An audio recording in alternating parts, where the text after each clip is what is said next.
Programme में एक बार फिर से आपको खुश आमदीद कहते हैं। नाज़रीन, दुनिया भर में अक्टूबर के महीने को ख़वातीन में ब्रेस्ट कैंसर या छाती के सरतान के खिलाफ शऊर बेदार करने के तौर पर मनाया जाता है। पाकिस्तान में भी हर साल की तरह इस साल भी शौकत खानम कैंसर अस्पताल की जानिब से ब्रेस्ट कैंसर के हवाले से आगाही मुहिम जारी है।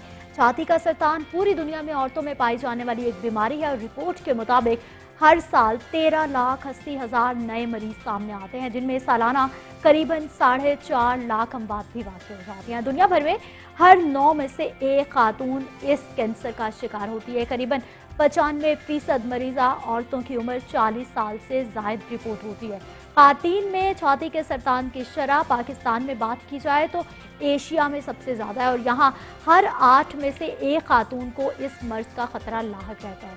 दुनिया में सबसे ज़्यादा आम छाती का सरतान है और आलमी इदारा सेहत के मुताबिक पाकिस्तानी औरतों में ये ब्रेस्ट कैंसर से मरने की शरह 26.76% है और ये मुल्क में मौत की 10वीं सबसे बड़ी वजह है। पाकिस्तान में भी हर साल करीबन सालाना 90,000 के केसेस रिपोर्ट होते हैं, जबकि 40,000 खवातीन छाती के सरतान में मुब्तला होकर मौत के मुंह में चली जाती है। मुहक्किकीन के मुताबिक पहली स्टेज पर मरीज के तंदुरुस्त होने के इम्कानात बहुत ज़्यादा होते हैं, लेकिन अगर बीमारी की शिद्दत चौथी यानी आखिरी स्टेज पर पहुंच जाती है फिर जान बचाना मुश्किल हो जाता है। बहुत सारी खवातीन ने छाती के सरतान का नाम तो सुन रखा है, लेकिन उन्हें ये नहीं मालूम होता कि इसकी तशख़ीस कैसे करनी है। वो नहीं जानती कि इसमें शाइनेस का पहलू एक साइड पर रखना है, बल्कि हमने अगर कोई इस तरह का कोई भी आपको मसाइल महसूस होते हैं तो फ़ौरन से पहले आपने डॉक्टर के पास जाना है। इसी हवाले पे आज हमने बात करनी है जी। हमारे साथ मौजूद हैं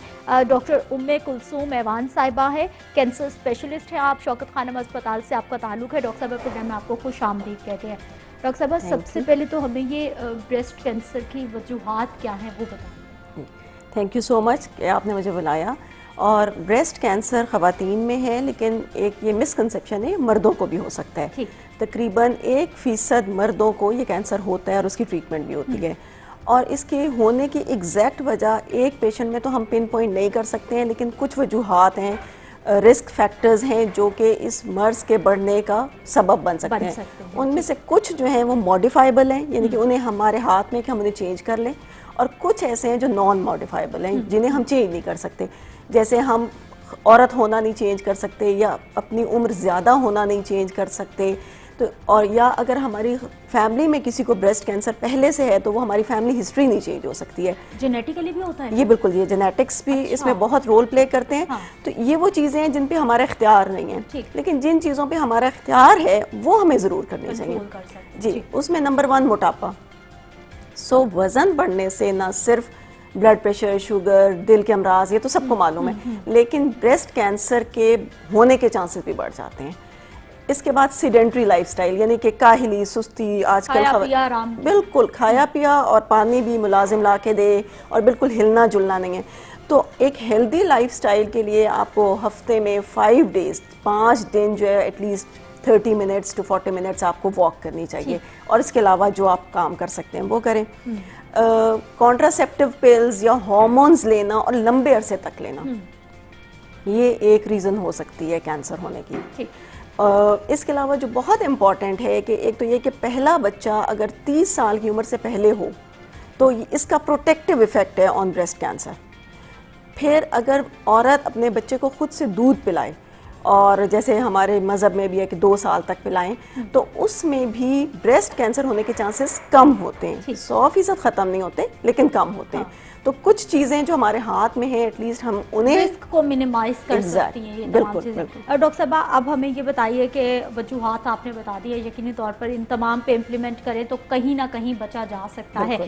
पाकिस्तान में क्या सूरत हाल है? हर 8 में से एक खातून, इंतहाई अलार्मिंग सिचुएशन। ये बहुत ज़्यादा, आप बिल्कुल सही कह रही हैं। और एशिया में सबसे ज़्यादा ब्रेस्ट कैंसर होने का जो चांस ख़वातीन में है वो पाकिस्तान में है, और उसकी एक वजह शर्म है और अंडर रिपोर्टिंग है। अभी तो हम जो बिल्कुल जो स्टैटिस्टिक्स अभी आपने बताए हैं वो भी अभी वो सही पिक्चर, ट्रू पिक्चर रिप्रेजेंट नहीं कर रहे हैं बहुत सी खवातीन।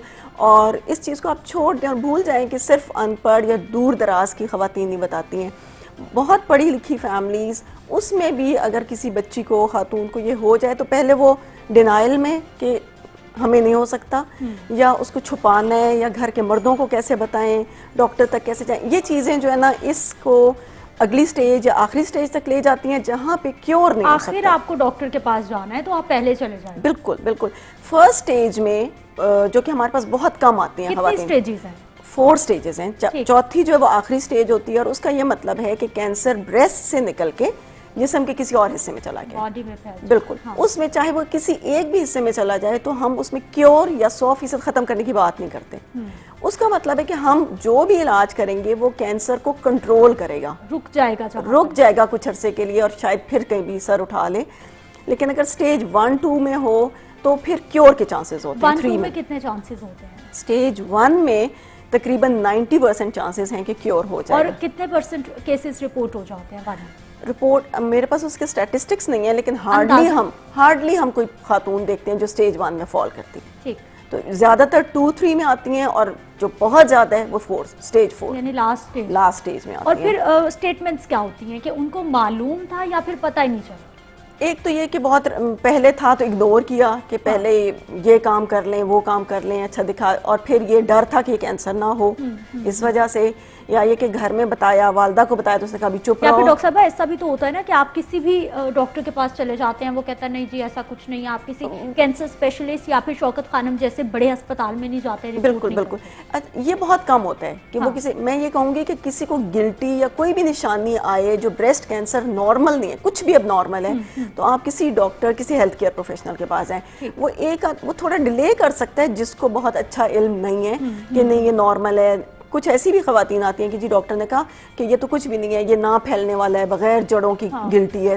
लेकिन अगर वो बढ़ना शुरू हो गई और डॉक्टर ने गलत रीइंफोर्स किया था तो आप किसी और के पास जाएं। आप बेहतर है कि आप कैंसर स्पेशलिस्ट के पास जाएं, लेकिन किसी ना किसी के पास जाएं, और अगर जिसने पहले आपको ये गलत या मिसलीड किया था वो भी रियलाइज करेगा कि ये नहीं था और वो आपका टेस्ट करवाएगा। अच्छा डॉक्टर साहब हमें ये बताइए, अब आप बात करिए गिल्टी के हवाले से, और कुछ जो आप बता रही हैं कि एक्सपर्ट्स हैं वो बता देते हैं कि ये खतरनाक नहीं है, ये कैंसर वाला मामला नहीं है। डिफरेंस क्या होता है? अगर आपको वैसे कोई गिल्टी बन गई है तो वो फिर कितने टाइम के बाद ठीक हो जाएगी, उसमें पेन होगी, डिफरेंस क्या हो सकता है? देखिए डिफरेंस सिर्फ जब तक आप उसके टेस्ट नहीं करा लेते आप फॉर श्योर नहीं कह सकते कि ये कैंसर वाली है या नॉन कैंसर है। और ब्रेस्ट में हर गिल्टी जो है वो कैंसर नहीं है, नंबर 1, लेकिन हर गिल्टी को इन्वेस्टिगेट होना बहुत जरूरी है, उसकी तशखीस होना बहुत जरूरी है।